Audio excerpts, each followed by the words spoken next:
নমস্কার, জয় মাতারা, জয় গুরু বামদেবের চরণে প্রণাম জানিয়ে আমি শ্রীপ্রভুজি শুরু করছি আজকে দুর্দান্ত একটা টপিকস, যেটা আপনারা মন দিয়ে শুনবেন এবং এটা ভীষণভাবে গুরুত্বপূর্ণ।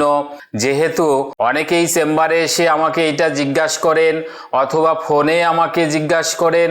আজকের যে আলোচনাটা করছি সেটা হচ্ছে, আপনারা দুজনকে বিবাহ করতে চাইছেন, কিন্তু আপনার আত্মীয় পরিজন সংসারের সবাই আপনাদের বিরুদ্ধাচরণ করছে।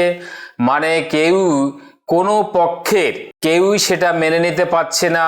আপনাদের এই মিলনে বাধা, এই বাধাটা কাটিয়ে ওঠার জন্য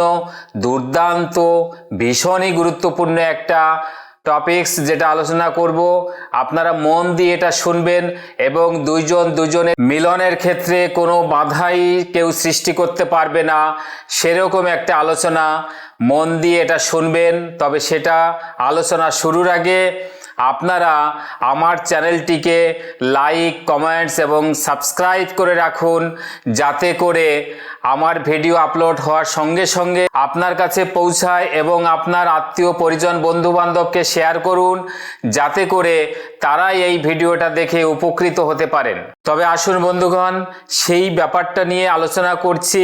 সামান্য দুটো জিনিস দরকার আপনার, সেটা হচ্ছে কস্তুরী এবং কেশর।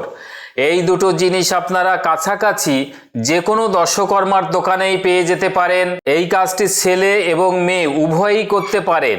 যদি কোনো মেয়ে এই কাজটা করবেন, তাহলে সেই ছেলেটার ছবি জোগাড় করবেন, এবং কোনো ছেলে কোনো মেয়েকে বা কাউকে, সেটা ছেলে এবং মেয়ে যে কেউ হতে পারে, যাকে আপনি বশীভূত করতে চাইছেন বা যাকে মনে প্রাণে চাইছেন, তার ছবিটা জোগাড় করে ওই ছবির পেছনে যে সাদা পোর্শনটা থাকবে, ওই সাদা পোর্শনে আপনি আমার স্ক্রিনে যে ছকটা যাচ্ছে, এই ছকটা আপনারা কস্তুরী এবং কেশর দ্বারা মিশিয়ে ওই ছবির পেছন দিকে যে সাদা পোর্শনটা থাকবে, ওখানে আপনারা এই গ্রাফটা আঁকবেন। এবং যদি কেউ ছবি জোগাড় করতে না পারেন, তাদের ক্ষেত্রে সাদা কাগজে এই গ্রাফটা আঁকলেও হবে, কোনো সমস্যা নেই। তার নাম লিখবেন এবং তাকে মনে মনে আপনি কল্পনা করবেন। আর যদি কারো ছবি জোগাড় করতে পারেন, তাহলে ছবির উল্টো পাশেই এটা আঁকবেন। আঁকার পরে আপনি ওই ছবিটা ভালো করে মুড়ে যে কোনো একটা কবজের মধ্যে পুরে হাতে অথবা গলায় ধারণ করবেন। মনে রাখবেন, হাতে অথবা গলায় ধারণ করবেন। এটা যদি মেয়ে হন, তাহলে বাঁ হাতে কালো কার দিয়ে, কালো সুতো দিয়ে, কালো ঘুনসি দিয়ে, যে ভাষায় বুঝবেন সেটা দিয়ে বাঁধবেন। এবং যদি ছেলে হন, তাহলে ডান হাতে লাল কার দিয়ে অথবা গলায় ঝুলিয়ে নেবেন। এই কাজটি মনে রাখবেন, এই কাজটি আপনারা যে কোনো শনিবার অথবা মঙ্গলবারে করবেন। এই শনি এবং মঙ্গলবার যদি কোনো অমাবস্যা হয়ে যায়, তাহলে আপনার ক্ষেত্রে সেটা সোনায় সোহাগা।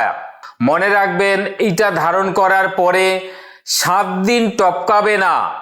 এর মধ্যে আপনার যারা বিরুদ্ধে ছিল এবং যারা এই মিলনে বাধা সৃষ্টি করেছিল, তারাই আপনাকে এই মিলনে এবং এই কাজে পূর্ণ সহযোগিতা করবে।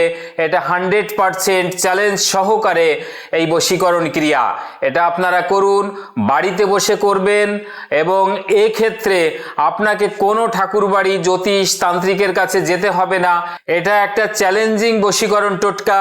এরকম ধরনের কোনো কাজ, এরকম ধরনের কোনো টোটকা বা ভিডিও পেতে গেলে আমার এই ভিডিওটা আপনি আপলোড করে রাখুন।